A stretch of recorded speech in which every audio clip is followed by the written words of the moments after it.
অঙ্ক পরীক্ষায় যদু মধুর চেয়ে 20% কম নম্বর পেয়েছে। যদু যদি অঙ্কে 60 নম্বর পায় তাহলে মধু কত নম্বর পেয়েছে? তাহলে এখানে আমরা ধরে নিচ্ছি মধু নম্বর পেয়েছে 100। মনে করি মধু নম্বর পেয়েছে 100 নম্বর।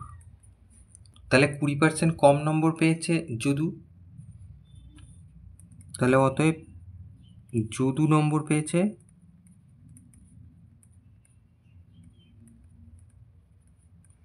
20% কম, মানে কি 100-র মধ্যে 20 কম।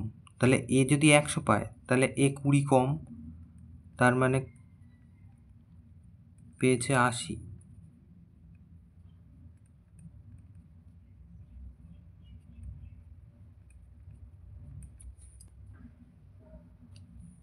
তাহলে এবার এইটাকেই আমরা লিখব যে যদু 80 পেলে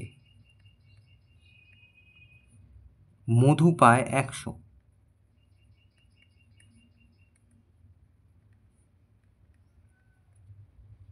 তাহলে যদু 1 পেলে মধু পায় 100/80।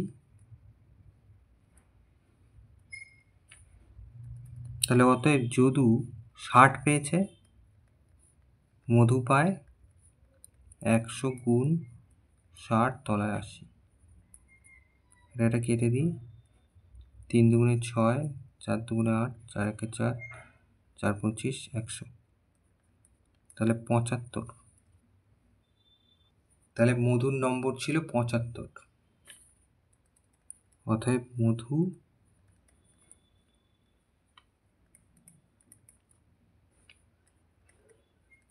75 নম্বর